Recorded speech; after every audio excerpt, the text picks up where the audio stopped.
ఈ రోజు క్లాస్ వచ్చేసి మనకి final year BSc computer science లో వెబ్ టెక్నాలజీస్ నుంచి మనకి థర్డ్ యూనిట్ అయిన జావా స్క్రిప్ట్లో మనము కంట్రోల్ స్ట్రక్చర్స్ గురించి ఈరోజు చూద్దాము. ఈ కంట్రోల్ స్ట్రక్చర్స్ ఏంటి అనేది చూద్దాం. వాట్ ఈజ్ కంట్రోల్ స్ట్రక్చర్స్ అంటే ఏంటంటే కనుక మనకి కంట్రోల్ స్ట్రక్చర్స్ చూస్తాయి, సిలోని జావాలో కూడా ఉంటాయి. కంట్రోల్ స్ట్రక్చర్స్ వచ్చేసి ఏంటి అంటే కనుక మనకి ప్రోగ్రామింగ్ అంతా కూడా కంట్రోల్ స్ట్రక్చర్స్ ద్వారానే ఉంటుంది. కంట్రోల్ స్ట్రక్చర్స్ మనకి టూ టైప్స్ ఏంటంటే కనుక బ్రాంచింగ్, లూపింగ్. Branching, looping. ఓకేనండి. Control structures branching, looping already మనకి సిలోని జావాలోని ఈ కంట్రోల్ స్ట్రక్చర్స్ గురించి ఇవ్వడం జరిగింది. ఇప్పుడు మళ్ళీ మనకి సేమ్ టాపిక్స్ కాకపోతే జావా స్క్రిప్ట్లో ఏ విధంగా రాస్తాము అనేది మనము చెప్తాము. ఇక్కడ చూస్తే కనుక కంట్రోల్ స్ట్రక్చర్స్లో మనకి ఫస్ట్ మనం బ్రాంచింగ్ గురించి చూద్దాం. ఫస్ట్ బ్రాంచింగ్ గురించి చూద్దాము. బ్రాంచింగ్ అంటే ఏంటంటే కనుక బ్రాంచింగ్ అంటే స్టేట్మెంట్స్ ఏవైతే ఉన్నాయో ఆ స్టేట్మెంట్స్ అనేవి మనకి ఆ కండిషన్ అనేది ట్రూ అయ్యేంత వరకు ఆ స్టేట్మెంట్ అనేది ఎగ్జిక్యూట్ అవుతుంది. కండిషన్ అనేది ట్రూ అయితే కనుక స్టేట్మెంట్ ఎగ్జిక్యూట్ అవుతూ ఉంటుంది అన్నమాట. ఇలా ఆ స్టేట్మెంట్స్ అనేవి గ్రూప్గా ఉంటాయన్నమాట. చూద్దామండి.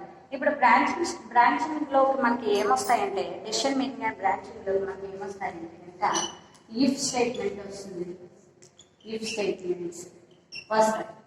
అదేవిధంగా స్విచ్ అనేది కూడా వస్తుంది. స్విచ్ స్టేట్మెంట్ వస్తుంది. ఇఫ్ స్టేట్మెంట్స్ చూస్తే కనుక మనకి ఇఫ్ 4 టైప్స్ కింద డివైడ్ అవుతుంది. If simple if statement, if else statement, if else, nested if and else if ladder. ఇవి మనకి ఇఫ్లో టైప్స్ మాట్లాడాలి. ఇప్పుడు మనము ఇఫ్ స్టేట్మెంట్స్ గురించి చూద్దాము. ఇఫ్ స్టేట్మెంట్స్ ఆల్రెడీ మనకి సిలో జావా అయిన కాబట్టి చాలా సింపుల్గా నేను ఇక్కడ చెప్పడం జరుగుతుంది. ఇఫ్ స్టేట్మెంట్ అంటే ఏంటంటే కనుక ఇఫ్ స్టేట్మెంట్లో ఇఫ్ స్టేట్మెంట్ ఫస్ట్ అనేది సింప్లిఫ్ ఏంటి అంటే కనుక ఇఫ్ స్టేట్మెంట్లో సింప్లిఫ్ ఓన్లీ ఇఫ్ కండిషన్ మాత్రమే ఉంటుంది. ఆ కండిషన్ ట్రూ అయితే కనుక ఆ స్టేట్మెంట్ ఎగ్జిక్యూట్ అవుతుంది. కండిషన్ మాత్రమే ఉంటుంది. ఇంకా ఎల్స్ అంటే అది కండిషన్ ఫాల్స్ అయితే స్టేట్మెంట్స్ ఏమి ఉండవన్నమాటండి. అక్కడ మనకి కండిషన్ ట్రూ అయితే స్టేట్మెంట్స్ ఎగ్జిక్యూట్ అయ్యి బయటకు వచ్చేస్తుందన్నమాటండి. లూప్ అనేది స్టేట్మెంట్ అనేది బయటకు వచ్చేస్తుంది అన్నమాట. ఇక్కడ చూస్తే కనుక సింప్లిఫ్ స్టేట్మెంట్స్లో మనకి సింప్లిఫ్ స్టేట్మెంట్ సింటాక్స్ ఏ విధంగా ఉంటుంది అనేది రాస్తానండి. సింటాక్స్ ఎలా ఉంటుంది? ఓన్లీ ఈ కండిషన్ ఉంటుందండి. టెస్ట్ కండిషన్ ఉంటుంది. అంటే కండిషన్ అనేది టెస్ట్ చేయబడుతుంది. ఇది ఈ కండిషన్ కనుక ట్రూ అయితే కనుక స్టేట్మెంట్ అనేది స్టేట్మెంట్స్ ఎగ్జిక్యూట్ అవుతాయి. ఈ స్టేట్మెంట్ అనేది ఒక స్టేట్మెంట్ అయినా ఉండొచ్చు లేదా గ్రూప్ ఆఫ్ స్టేట్మెంట్స్ అయినా ఉండొచ్చు అన్నమాట. ఇక్కడ మన కండిషన్ ట్రూ అయితే స్టేట్మెంట్ ఎగ్జిక్యూట్ అవుతుంది. లేదనుకుంటే కనుక స్టేట్మెంట్ ఎక్స్ అని తీసుకుంటున్నాను బయటకు వచ్చేయడానికి స్టేట్మెంట్ ఎక్స్కి బయటకి అనేది జంప్ అవుతుంది అన్నమాట. ఓకేనండి. ఇది సింప్లిఫ్ స్టేట్మెంట్. ఓకే. ఇప్పుడు సింప్లిఫ్ స్టేట్మెంట్ ఎగ్జాంపుల్స్ ఎలాంటివి తీసుకోవచ్చు అంటే కనుక ఏదైనా కండిషన్ చెక్ చేయబడడంకి సంబంధించినవన్నీ కూడా తీసుకోవచ్చు అన్నమాట. అంటే ఇప్పుడు యావరేజ్ ఉందనుకోండి. ఇఫ్ మన యావరేజ్ వచ్చేసి 75 అనుకోండి, అప్పుడు ఫస్ట్ గ్రేడ్ అని చెప్పేసి ఇలా అంటే మనం తీసుకోవచ్చు అన్నమాట. అలాంటి వాటికి మనం తీసుకోవచ్చు. నెక్స్ట్ సింప్లిఫ్ తర్వాత ఇఫ్ ఎల్స్ స్టేట్మెంట్ గురించి చూద్దాం. ఇఫ్ ఎల్స్ స్టేట్మెంట్ ఏంటి అంటే కనుక ఇఫ్ ఎల్స్ స్టేట్మెంట్లో ఏముంటాయి అంటే కనుక దీని సింటాక్స్ ఏ విధంగా ఉంటుంది కనుక ఇక్కడ ఒక విధంగా చూడండి. ఇక్కడ చూస్తే కనుక ఇఫ్కి ఫ్లోచార్ట్ ఈ విధంగా ఉంటుంది. టెస్ట్ కండిషన్ ఇది కనుక ఇందాక సింప్లిఫ్ అయితే కనుక ఏంటి అంటే కనుక సింప్లిఫ్ అనుకుంటే కనుక ట్రూ అయితే స్టేట్మెంట్ ఎగ్జిక్యూట్ అవుతుంది. స్టేట్మెంట్స్. లేదనుకుంటే కనుక ఏమవుతుందంటే బయటకు వచ్చేస్తుంది అనమాట. దీని నుంచి అయినా బయటకు వచ్చేయచ్చు, లేదా దీని నుంచి అయినా స్టేట్మెంట్ ఎక్స్ బయటకు వచ్చేస్తుంది. ఇది ఫ్లో చార్ట్. ఇక నెక్స్ట్ వచ్చేసి మనకి రిసర్చ్ చూస్తే కనుక ఇఫ్ ఎల్స్ కి సంబంధించి సింటాక్స్ ఏ విధంగా ఉంటుంది అంటే కనుక ఈ టెస్ట్ కండిషన్ ఉంటుంది, అంటే కండిషన్ చెక్ చేయబడుతుంది, టెస్ట్ చేయబడుతుంది. కండిషన్ ట్రూ అయితే కనుక స్టేట్మెంట్ అనేది ఉంటుంది, స్టేట్మెంట్ 1 అనేది ఉంటుంది. లేదు ఫాల్స్ అయిందనుకోండి కండిషన్, దీనికి సంబంధించిన స్టేట్మెంట్ కూడా మనకి స్టేట్మెంట్ 2 అనేది ఉంటుంది అన్నమాట. అంటే ఎల్స్ కి సంబంధించి కూడా స్టేట్మెంట్ ఉంటుంది. ఓకేనండి. ఇఫ్ కండిషన్ చెక్ చేయబడుతుంది, టెస్ట్ చేయబడుతుంది అయితే కనుక కండిషన్ చెక్ చేయబడుతుంది. కండిషన్ ట్రూ అయితే కనుక స్టేట్మెంట్ 1 అనేది ఎగ్జిక్యూట్ అవుతుంది. ఫాల్స్ అయితే కనుక స్టేట్మెంట్ 2 అనేది ఎగ్జిక్యూట్ అవుతుంది. ఏదో ఒక స్టేట్మెంట్ ఎగ్జిక్యూట్ అయినాక 2 ఆర్ ఫాల్స్ కి సంబంధించిన స్టేట్మెంట్ ఎగ్జిక్యూట్ అయినాక బయటకి స్టేట్మెంట్ ఎక్స్ కి వచ్చేస్తుంది అన్నమాట. దీనికి సంబంధించిన ఫ్లో చార్ట్ చూస్తే ఇలా ఈ స్టేట్మెంట్ ఉంటుంది. ట్రూ అయితే ట్రూ కి సంబంధించిన స్టేట్మెంట్ ఎగ్జిక్యూట్ అవుతాయి, ఫాల్స్ అయితే ఫాల్స్ కి సంబంధించిన స్టేట్మెంట్ ఎగ్జిక్యూట్ అవుతాయి. ఏదో ఒక స్టేట్మెంట్ ఎగ్జిక్యూట్ అయినాక బయట అనేది స్టేట్మెంట్ ఎక్స్ కి వచ్చేస్తుంది. ఓకేనండి. ఇది అంటే ఇఫ్ కండిషన్ చెక్ చేయబడుతుంది, ట్రూ అయితే స్టేట్మెంట్ 1, ఫాల్స్ అయితే ఎల్స్ అయితే స్టేట్మెంట్ 2 కి అవుతుంది అన్నమాట. ఇప్పుడు నెక్స్ట్ ఇఫ్ ఎల్స్ స్టేట్మెంట్ గురించి చూద్దాం. ఇవన్నీ కూడా ఫ్లో టైప్స్ మనకి. ఫ్లో మనకి 4 టైప్స్ ఉంటాయి. ఇక నెక్స్ట్ థర్డ్ చూస్తే కనుక next if else statement. Next if else statement ఇది చూస్తే కనుక ఇక్కడ మనకి సింటాక్స్ చూస్తే కనుక ఇదేంటి అంటే కనుక కండిషన్లో కండిషన్ చెక్ చేయబడ్డాన్ని నెక్స్ట్ ఇఫ్ ఎల్స్ స్టేట్మెంట్ అంటారు. చూస్తే కనుక దీని సింటాక్స్ ఎలా ఉంటుందంటే if test condition 1, if test condition 1 ఇది అయితే కనుక ఇందులో ఇది ట్రూ అయితే కనుక ఇందులో వేరే కండిషన్ చెక్ చేయబడ్డాన్ని టెస్ట్ కండిషన్ 2 ఇదైతే స్టేట్మెంట్ 1, అది ట్రూ అయితే స్టేట్మెంట్ 1, ఫాల్స్ అయితే స్టేట్మెంట్ 2 మాట్లాడండి. ఫాల్స్ అయితే స్టేట్మెంట్ 2. ఓకే. ఈ కండిషన్ ఇది ట్రూ అయితే నెక్స్ట్ ఈ కండిషన్ ట్రూ అయితే అందులో ఒక కండిషన్ చెక్ చేయబడుతుంది. ఇఫ్ టెస్ట్ కండిషన్ 1 ట్రూ అయితే అప్పుడు రెండో టెస్ట్ కండిషన్ అనేది చెక్ చేయబడుతుంది. ఈ కండిషన్ ట్రూ అయితే స్టేట్మెంట్ 1 బ్లాక్ అనేది ఎగ్జిక్యూట్ అవుతుంది, లేదా అనుకుంటే కనుక స్టేట్మెంట్ 2 బ్లాక్ అనేది ఎగ్జిక్యూట్ అవుతుంది అన్నమాట. ఈ విధంగా మనకి ఉంటూ ఈ కండిషన్ కనుక ఫాల్స్ అయితే కనుక ఎల్స్, ఈ కండిషన్ ఫాల్స్ అయితే కనుక ఇక్కడ రాస్తున్నాను చూడండి, ఈ కండిషన్ ఫాల్స్ అయితే కనుక అప్పుడు అందులో మళ్ళీ వేరే కండిషన్ కూడా చెక్ చేయబడుతుంది, లేదా ఆ కండిషన్ ఇదైతే కనుక అందులో ఏదో ఒక స్టేట్మెంట్స్ ఇంకో కండిషన్ అయ్యి ఉండొచ్చు, లేకపోతే స్టేట్మెంట్స్ అయ్యి ఉండొచ్చు, ఏదైనా సరే ఎగ్జిక్యూట్ అవుతుంది. అంటే చూడండి, ఒక కండిషన్ చెక్ చేయబడుతుంది, అది ట్రూ అయితే రెండో కండిషన్ చెక్ చేయబడుతుంది, ట్రూ అయితే ట్రూ, ఫాల్స్ అయితే ఫాల్స్. ఈ కండిషన్ ఫాల్స్ అయితే కనుక మళ్ళీ ఇందులో కండిషన్ చెక్ చేసుకోవచ్చు, లేకపోతే ఏమైనా స్టేట్మెంట్స్ రాసేసుకోవచ్చు అన్నమాట. ఎల్స్కి సంబంధించిన స్టేట్మెంట్స్ ఏదైనా రాసుకోవచ్చు అన్నమాట. ఇక నెక్స్ట్ డీటెయిల్స్ స్టేట్మెంట్స్కి ఎగ్జాంపుల్ ప్రోగ్రామ్స్ వచ్చేసి లార్జెస్ట్ ఆఫ్ 3 నెంబర్స్. ఇక్కడ లార్జెస్ట్ ఆఫ్ 3 నెంబర్స్ అంటే first 2 numbers A, B, C ఉన్నాయి. అందులో ఏ వాల్యూ బి వాల్యూ, ఏని బిని ఫస్ట్ మనం కంపారిజన్ చేస్తాం. ఎక్కడ అంటే ఇక్కడ చూస్తాం, ఏ గ్రేటర్ దాన్ బి. ఇది ఏ గ్రేటర్ దాన్ బి అయ్యింది. ఓకే, ఇది ట్రూ అయితే కనుక ఇక్కడ మనం మళ్ళీ ఏ గ్రేటర్ దాన్ సి అంటే సితో కంపారిజన్ చేస్తాం. ఫస్ట్ బితో కంపారిజన్ చేస్తాము. అక్కడ మీకు అర్థమైపోయింది ఏ పెద్దదని చెప్పేసి, ఏ గ్రేటర్ దాన్ బి అంటే. ఇక్కడ రెండో కండిషన్లో మనము సితో కంపారిజన్ చేస్తాం, ఏ గ్రేటర్ దాన్ సి అని చెప్పేసి. ఇక్కడ మనకి ఈ కండిషన్ ట్రూ అయితే ఏ పెద్దదని చెప్పేసి, లేదనుకుంటే సి పెద్దదని చెప్పేసి, లేదు ఎల్స్ అయింది అనుకోండి. ఇప్పుడు ఏంటి అంటే కనుక మనకి ఏ అయిపోయింది కాబట్టి బి గ్రేటర్ దాన్ సి అని చెప్పుకుంటాం. అది ఓకే అయితే బి అని, లేకపోతే సి అని చెప్పేసి మనం రాసుకుంటాం అండి. ఇలాంటి లార్జెస్ట్ ఆఫ్ 3 నెంబర్స్ ప్రోగ్రామ్స్ లాంటివి నెక్స్ట్ డిఫెన్స్ ఎగ్జాంపుల్స్కి, నెక్స్ట్ డిఫెన్స్ స్టేట్మెంట్కి ఎగ్జాంపుల్స్ మాట అండి. ఓకేనండి. ఇక్కడ నెక్స్ట్ వచ్చేసి మనము 4th అయిన ఎల్సీ ఫ్లాగ్ గురించి చూద్దాం. ఎల్సీ ఫ్లాగ్ ఈ 4 కూడా ఏంటంటే ఇఫ్లో టైప్స్ మాట్లాడి. ఇక్కడ 4th అయినా else if ladder statement. else if ladder statement ఇది గురించి చూద్దాం. else if ladder స్టేట్మెంట్ ఏంటి అంటే కనుక ఇది ఫస్ట్ ఒక కండిషన్ చెక్ చేయబడుతుంది. ఇది సింటాక్స్ రాస్తున్నాను. ఫస్ట్ ఇక్కడ కండిషన్ చెక్ చేయబడుతుంది. if test condition 1 if test condition 1 ఇది కనుక ట్రూ అయితే కనుక ఇందులో ఇప్పుడు ఇది కనుక ట్రూ అయితే కనుక ఇప్పుడు ఇందులో ఇప్పుడు దానికి సంబంధించిన స్టేట్మెంట్స్ ట్రూ అయితే కనుక స్టేట్మెంట్ 1 ఇది కనుక ఫాల్స్ అయితే ఇప్పుడు ఫాల్స్ లో కండిషన్ చెక్ చేయబడ్డాన్ని ఎల్స్ ఇఫ్ లాడర్ అంటారు. అంటే ఎల్స్ లో కండిషన్ మళ్ళీ చెక్ చేయబడ్డాన్ని ఎల్స్ ఇఫ్ లాడర్ అంటారు. Else if ladder statement. ఇప్పుడు మళ్ళీ మనకి టెస్ట్ కండిషన్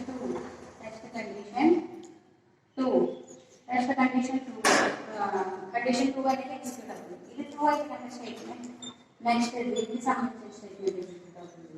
ఫాల్స్ అవుతుంది కనుక మళ్ళా ఇందులో కండిషన్ చెక్ చేయబడ్డాన్ని అంటే ఎల్స్ లో కండిషన్ చెక్ చేయబడ్డాన్ని ఎల్స్ ఇఫ్ లాడర్ అని చెప్తారు. ఇలా ఎక్కడ వరకు అంటే కనుక ఎల్స్ n కండిషన్స్ వరకు ఇది స్టేట్మెంట్ కదా. ఈ స్టేట్మెంట్ 3 ఎల్స్ ఎక్కడ వరకు ఎల్స్ ఇఫ్ n కండిషన్స్ వరకు కండిషన్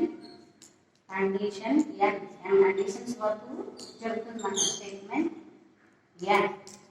ఇంకా కండిషన్స్ తర్వాత ఏం కండిషన్స్ లేకుండా ఫైనల్గా ఎల్స్ లో డిఫాల్ట్గా ఏదైతే ఉందో ఆ స్టేట్మెంట్ అనేది ఎగ్జిక్యూట్ అవుతుంది. చూడండి ఏంటి if else if ladder statement ఏంటి అంటే కనుక ఈ ఫస్ట్ కండిషన్ చెక్ చేయబడుతుందా ట్రూ అయితే స్టేట్మెంట్ ఎగ్జిక్యూట్ అవుతుంది. ఫాల్స్ అయితే ఫాల్స్ లో అంటే ఎల్స్ లో మళ్ళీ కండిషన్ చెక్ చేయబడ్డాన్ని ఎల్స్ ఇఫ్ లాడర్ అనేసి అంటారు. ఇందులో మళ్ళీ మనకి ఇది ట్రూ అయితే స్టేట్మెంట్ 2 అనేది ఎగ్జిక్యూట్ అవుతుంది. లేదనుకుంటే మళ్ళీ కండిషన్ చెక్ చేయబడుతుంది ఎల్స్ లో. కాబట్టి దీన్ని ఎల్స్ ఇఫ్ లాడర్ స్టేట్మెంట్ అంటారు. ఇలా ఎక్కడ వరకు అంటే n కండిషన్స్ వరకు చెక్ చేయబడుతుంది. n కండిషన్ ట్రూ అయితే ఓకే స్టేట్మెంట్ అన్న ఉంది. ఎల్స్ అయితే కనుక డిఫాల్ట్గా ఏదైతే ఉందో ఆ స్టేట్మెంట్స్ ఎగ్జిక్యూట్ అవుతుంది. ఈ ఎల్స్ ఇఫ్ లాడర్ ఎగ్జాంపుల్స్కి ఏంటి అంటే కనుక స్టూడెంట్ రిజల్ట్స్ తీసుకుంటే కనుక మనకి స్టూడెంట్ రిజల్ట్కి సంబంధించిన ప్రోగ్రామ్స్ లాంటివి ఎల్స్ ఇఫ్ లాడర్ బాగా ఉపయోగపడతాయి అన్నమాట. అంటే ఏంటంటే కనుక అక్కడ మనకి ఫస్ట్ కండిషన్లో ఏంటంటే కనుక ఫస్ట్ కండిషన్లో వచ్చేసి మనకి 80% లేదా 90% అనుకుంటే కనుక మనకి 90% తీసుకుంటాం. మార్క్స్ గ్రేటర్ దాన్ 90 కన్నా ఎక్కువ ఉంటే ఓ గ్రేడ్. లేదు మనకి అన్ని రాలేదు. ఇప్పుడు కండిషన్ ఏంటంటే కనుక అన్ని రాలేదు 80 to 80 నుంచి 90 మధ్యలో వచ్చాయి ఫస్ట్ గ్రేడ్. నెక్స్ట్ ఇంకా రాలేదు ఎల్స్లో మళ్ళీ నెక్స్ట్ ఏంటి 80 నుంచి 70 నుంచి 90 బి గ్రేడ్. ఈ విధంగా ఫైనల్గా మనకి 35 లేదా 30 మార్క్స్ వరకు చూసుకుంటాము. ఫైనల్గా మనకి 30 మార్క్స్ కూడా రాలేదు. ఫైనల్గా ఏంటి ఎల్స్లో ఫెయిల్ అని రాసుకుంటామండి. ఇలాంటి ప్రోగ్రామ్స్ అన్ని కూడా మనకి ఎల్స్ ఇఫ్ లాడర్కి ఎగ్జాంపుల్స్ అన్నమాట. అంటే ఫస్ట్ ఒక స్టేట్మెంట్ రాసుకుంటాం. ట్రూ అయితే ట్రూకి సంబంధించిన స్టేట్మెంట్ ఎగ్జిక్యూట్ అవుతుంది. లేదు అనుకుంటే కనుక ఎల్స్లో మళ్ళీ స్టేట్మెంట్ అనేది నెక్స్ట్ స్టేట్మెంట్ అనేది రాసుకుంటాం. ఎల్స్లో ఆ కండిషన్ ట్రూ అయితే ట్రూ, లేదనుకుంటే మళ్ళీ ఎల్స్ అన్నమాట. ఇలా ఎల్స్లో మనకి కండిషన్ చెక్ చేయబడ్డాన్ని ఎల్స్ ఇఫ్ లాడర్ అంటారు. ఓకేనండి. ఇవి ఇఫ్కి సంబంధించిన టైప్స్ మాట అండి. ఓకేనండి. మళ్ళీ ఒకసారి చెప్తున్నాను చూడండి. ఇఫ్లో మనకి 4 టైప్స్ ఉన్నాయి. ఇఫ్ అంటే ఏంటంటే డెసిషన్ 2 వే డెసిషన్ మేకింగ్ స్టేట్మెంట్ అన్నమాట. ఇందులో మనకి స్టేట్మెంట్స్ ఉంటాయన్నమాట అండి. ఎలా అంటే కనుక ట్రూ అయితే ట్రూకి సంబంధించిన స్టేట్మెంట్స్, ఫాల్స్ అయితే ఫాల్స్కి సంబంధించిన స్టేట్మెంట్స్ ఉంటాయన్నమాట అండి. ఓకేనండి. ఇప్పుడు ఇఫ్లో మనకి 4 టైప్స్ ఉన్నాయి. ఏంటి? Simple if, if else, nested if else, else if ladder. Simple if అంటే ఓన్లీ ఇఫ్ మాత్రమే ఉంటుంది. ఇది ట్రూ అయితే ట్రూకి సంబంధించిన స్టేట్మెంట్స్ ఎగ్జిక్యూట్ అవుతాయి. ఆ తర్వాత దాని నుంచి బయటికి అనేది స్టేట్మెంట్స్ అనేది బయటికి అనేది వచ్చేస్తుంది అనమాట అండి. ఆ కండిషన్ అది ఏదైతే ఉందో కంట్రోల్ అనేది బయటికి వచ్చేస్తుంది. ఇక్కడ బయటకు వచ్చేసి దాన్ని ఏమంటామంటే స్టేట్మెంట్ ఎక్స్ అని రాస్తామంట. ఇక్కడ రాయలేదు చూడండి, స్టేట్మెంట్ ఎక్స్ అని రాస్తున్నాం. ఇక అది సింపుల్ ఇఫ్. సింపుల్ ఇఫ్ అంటే ఓన్లీ ఇఫ్ మాత్రమే ఉంటుంది. ఆ కండిషన్ ట్రూ అయితే స్టేట్మెంట్ ఉంటుంది, లేదా బయటకు వచ్చేస్తుంది స్టేట్మెంట్ ఎక్స్కి. ఇక రెండోదైన ఇఫ్ ఎల్స్. ఇఫ్ ఎల్స్ ఏంటి అంటే కనుక ఇఫ్ ఆ statement executive if condition test చేయబడుతుంది. ఆ కండిషన్ టెస్ట్ చేసిన తర్వాత అది ట్రూ అయితే ట్రూకి సంబంధించిన స్టేట్మెంట్స్ ఎగ్జిక్యూట్ అవుతాయి. లేదా ఎల్స్ అనుకుంటే కనుక ఎల్స్కి సంబంధించిన అంటే ఫాల్స్కి సంబంధించిన స్టేట్మెంట్స్ ఎగ్జిక్యూట్ అవుతాయి. ఏదో ఒకటి ట్రూ కానీ ఫాల్స్ కానీ స్టేట్మెంట్స్ ఎగ్జిక్యూట్ అయిన తర్వాత స్టేట్మెంట్ ఆ కంట్రోల్ అనేది స్టేట్మెంట్ ఎక్స్కి మనకి పాస్ అవుతుంది అనమాట అండి, లేదా స్కిప్ అవుతుంది. నెక్స్ట్ మనకి ఈ చూస్తే కనుక మనకి ఈ నెస్టెడ్ ఈ ఎల్సీ ఫ్లాటర్ లాంటి ఇఫ్ ఎల్స్ స్టేట్మెంట్స్కి ఎగ్జాంపుల్స్ ఏంటి అంటే కనుక మనం ఏదైనా కండిషన్ చెక్ చేసుకుంటే ట్రూ అయితే ట్రూకి సంబంధించి, ఫాల్స్ అయితే ఫాల్స్ సంబంధించిన రాయడం అన్నమాట. ఇలాంటివి మనం రాసుకోవచ్చు అన్నమాట. Next nested if else. Nested if else అంటే ఏంటంటే కనుక ఒక కండిషన్ చెక్ చేయబడుతూ ఆ కండిషన్లో వేరే ట్రూ అయితే వేరే కండిషన్ చెక్ చేయబడుతూ ఉంటే దాన్ని ఏమంటామంటే నెస్టెడ్ ఇఫ్ ఎల్స్ స్టేట్మెంట్ అని అంటామన్నమాట. దీనికి ఎగ్జాంపుల్ ప్రోగ్రామ్స్ ఎలాంటివి అంటే కనుక లార్జెస్ట్ ఆఫ్ 3 నెంబర్స్ ఇలాంటి ప్రోగ్రామ్స్ మనము రాసుకోవచ్చు అన్నమాట అండి. నెక్స్ట్ వచ్చేసి మనకి ఇఫ్ ఎల్సీ ఫ్లాటర్ అంటే కనుక ఏంటంటే కనుక ఫస్ట్ కండిషన్ చెక్ చేయబడుతుంది. ఆ కండిషన్ ట్రూ అయితే ట్రూకి సంబంధించిన స్టేట్మెంట్స్ ఎగ్జిక్యూట్ అవుతాయి. ఎల్స్ అనుకుంటే ఎల్స్లో కనుక మళ్ళీ కండిషన్ చెక్ చేయబడితే దాన్ని ఎల్సీ ఫ్లాటర్ అంటారు. ఇలా మనకి ఎన్ కండిషన్స్ వరకు చెక్ చేయబడుతుంది. ఫైనల్గా మనకి ఎల్స్లో డిఫాల్ట్ స్టేట్మెంట్ అనేది రాసుకుంటాం అన్నమాట అండి.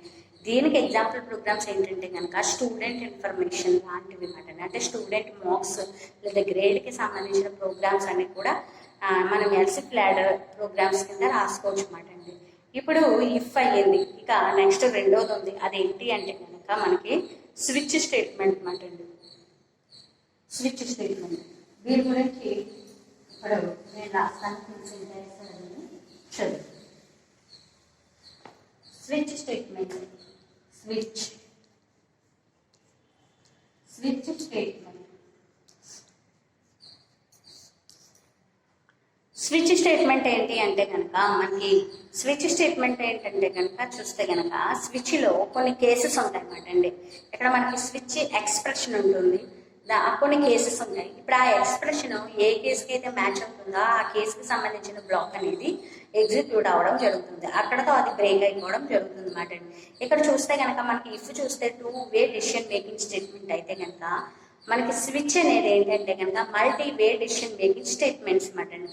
అంటే ఇక్కడ మనకి ఇఫ్లో చూస్తే ఏవో 2 ఉంటాయి, ఏంటి ఏదో ట్రూ ఆర్ ఫాల్స్ ఉంటాయి. కానీ స్విచ్లో అలా కాదు, multi way decision making statement, multi decisions తీసుకునే విధంగా ఉంటుంది. అంటే వాటిని మనం కేసు రూపంలో రాస్తాం అన్నమాట. ఇప్పుడు మనము స్విచ్కి సంబంధించిన సింటాక్స్ ఏంటనేది రాసుకుందాం. Syntax switch, the general form of or either the syntax of the switch statement is switch expression అని రాస్తాము స్విచ్ కి సంబంధించి. ఈ ఎక్స్ప్రెషన్ కనుక మనకి ఎక్స్ప్రెషన్ కనుక చూస్తే ఎక్స్ప్రెషన్ లోనే అందులో ఉంటుంది మనకి. ఇక్కడ మనకి కేస్ వాల్యూ 1 అని ఉంటుంది. కేస్ వాల్యూ 1 ఏమవుతుందంటే కనుక దీనికి సంబంధించిన స్టేట్మెంట్ అనేది ఉంటుంది. దీనికి సంబంధించిన స్టేట్మెంట్ ఉంటుంది, అక్కడ బ్రేక్ అయిపోతూ ఉంటుంది అన్నమాట. అదే నెక్స్ట్ చూస్తే కనుక కేస్ వాల్యూ 2 ఇదేంటంటే కనుక ఇక్కడ కూడా దీనికి సంబంధించి ఈ కేసుకి సంబంధించిన స్టేట్మెంట్ ఉంటుంది, అక్కడ అది బ్రేక్ అయిపోతూ ఉంటుంది అన్నమాట. అదేవిధంగా చూస్తే కనుక ఇక్కడ మనకి కేస్ వాల్యూ ఆర్ లేదా కూడా రాసుకోవచ్చు. చూస్తే కనుక 3 కేసుకి సంబంధించిన స్టేట్మెంట్స్ అనేది ఎగ్జిక్యూట్ అవుతుంది, ఇక్కడ పోయేది బ్రేక్ అయిపోతూ ఉంటుంది. ఇలా ఫైనల్గా చూస్తే కనుక మనకి 8 కేసెస్ ఉంటాయి అంటే కనుక కేస్ ఎన్ వాల్యూ ఎన్ వరకు ఉంటాయి. అందుకే ఇది multi way decision making statement అని చెప్తున్నారు. కేస్ వాల్యూ ఎన్. దీంట్లో ఏముంటాయి అంటే కనుక స్టేట్మెంట్ ఎన్ వరకు ఉంటుంది, స్టేట్మెంట్ ఎన్ వరకు ఉంటుంది, ఇక్కడ వరకు బ్రేక్ అయిపోతుందండి. ఓకేనండి. ఫైనల్గా ఏదైతే ఉందో అది ఇక్కడ మనకి స్టేట్మెంట్ ఎక్స్కి ఎగ్జిక్యూట్ అవుతుంది, స్టేట్మెంట్ ఎక్స్కి ఎగ్జిక్యూట్ అయిపోతుంది. అంటే చూస్తే కనుక ఇక్కడ మనకి ఏంటంటే కనుక స్విచ్ ఎక్స్ప్రెషన్, ఈ ఎక్స్ప్రెషన్ అనేది మనకి ఈ కేసులో ఏదో దానికి మ్యాచ్ అవుతూ ఉంటుంది అన్నమాట. ఈ ఎక్స్ప్రెషన్ అనేది ఎక్స్ప్రెషన్ ఉంటుంది ఇక్కడ. ఆ ఎక్స్ప్రెషన్ ఇక్కడ మనకి ఏదో కేస్ వాల్యూకి మ్యాచ్ అవుతుంది. మ్యాచ్ అయితే ఏమవుతుంది అంటే కనుక ఇలా మనకి మ్యాచ్ అయితే కనుక ఏ స్టేట్మెంట్స్ ఉన్నాయో ఆ స్టేట్మెంట్ ఏదైతే కేసు ఉందో ఆ కేసుకి సంబంధించిన స్టేట్మెంట్స్ ఎగ్జిక్యూట్ అవుతూ అక్కడ వరకు బ్రేక్ అయిపోతూ ఉంటుంది. ఇలా మనకి ఎన్ స్టేట్మెంట్స్ వరకు ఉంటుంది. సారీ, ఎన్ స్టేట్మెంట్స్ అయిన తర్వాత ఫైనల్ కానీ ఎన్ స్టేట్మెంట్స్ అయిన తర్వాత ఇక్కడ మనకి ఆ ఎక్స్ప్రెషన్ అనేది కేసులో దేనికో దానికి మ్యాచ్ అయితే ఆ కేసుకి సంబంధించిన ఆ స్టేట్మెంట్స్ ఎగ్జిక్యూట్ అవుతాయి, అక్కడతో బ్రేక్ అవుతుంది. లేదు అనుకుంటే కనుక డిఫాల్ట్ కేసు కూడా ఉంటుందండి. డిఫాల్ట్ కేసు, ఈ డిఫాల్ట్ కేసులో మనకి ఈ డిఫాల్ట్కి సంబంధించిన స్టేట్మెంట్స్ ఏవైతే ఉన్నాయో డిఫాల్ట్ స్టేట్మెంట్స్ అవి ఎగ్జిక్యూట్ అవుతాయి, అక్కడతో బ్రేక్ అయిపోతుంది అండి. ఫైనల్గా స్టేట్మెంట్ ఎక్స్కి వచ్చేస్తుంది.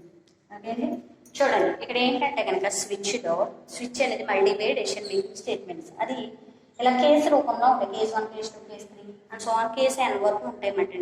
అదేవిధంగా డిఫాల్ట్ కేసు కూడా ఉంటుంది. ఇక్కడ ఏంటి అంటే కనుక ఈ ఎక్స్ప్రెషన్ అనేది ఏదో ఒక కేసుకి మ్యాచ్ అవుతే కనుక ఆ కేసుకి సంబంధించిన స్టేట్మెంట్స్ ఎగ్జిక్యూట్ అవుతాయి, అక్కడతో అది బ్రేక్ అయిపోతుంది.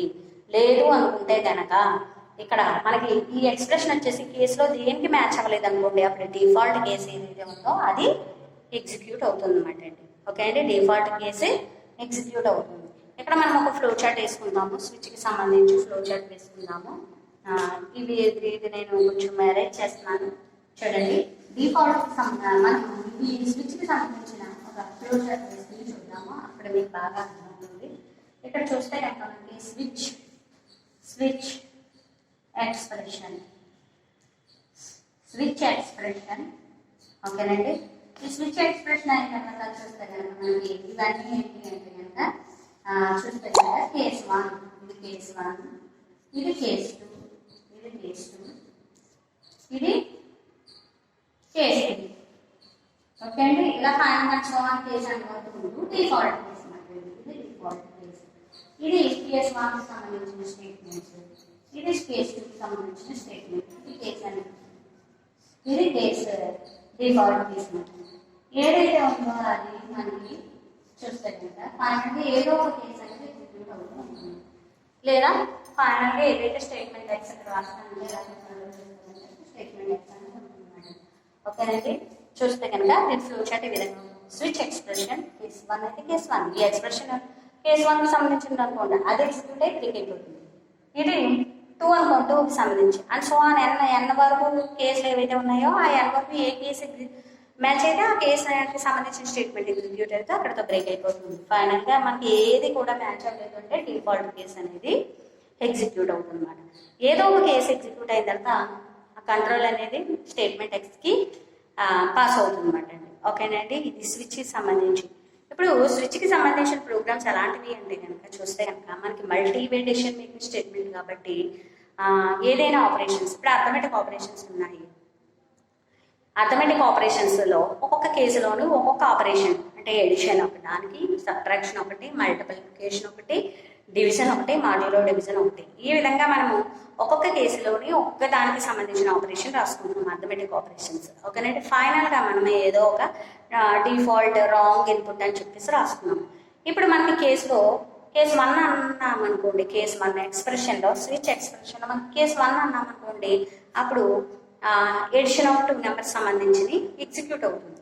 అదే 2 అంటే సబ్ట్రాక్షన్, అదే 3 అంటే మల్టిప్లికేషన్, 4 అంటే ఇది. అలా మనము ఇక్కడ దీనికి సంబంధించి మనము ఇందులోనే మనము ఒక ఏవైతే 6 కానీ 7 కానీ ఆపరేషన్స్ ఉన్నాయో 6-7 ఆపరేషన్స్ ఎగ్జిక్యూట్ చేసుకోవచ్చు మాట. కాకపోతే ఏదో ఒకటి మాత్రమే ఎగ్జిక్యూట్ అయ్యి అక్కడతో బ్రేక్ అయిపోతూ ఉంటుంది, అంటే ఏది అడిగితే అది మాట.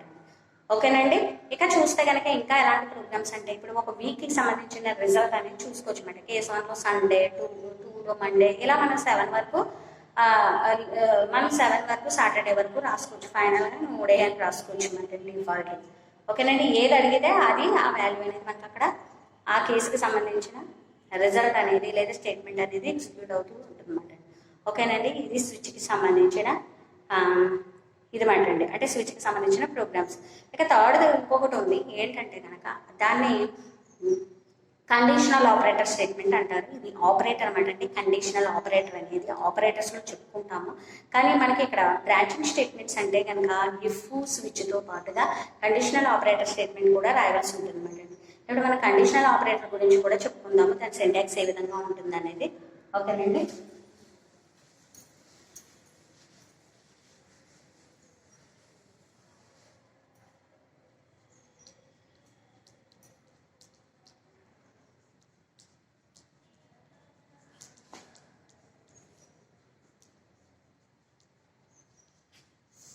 కండిషనల్ ఆపరేటర్ స్టేట్మెంట్ ఏంటంటే కనుక దీన్ని టెర్నరీ ఆపరేటర్ అని కూడా అంటారు. దీని సింటాక్స్ ఏ విధంగా ఉంటుంది అంటే కనుక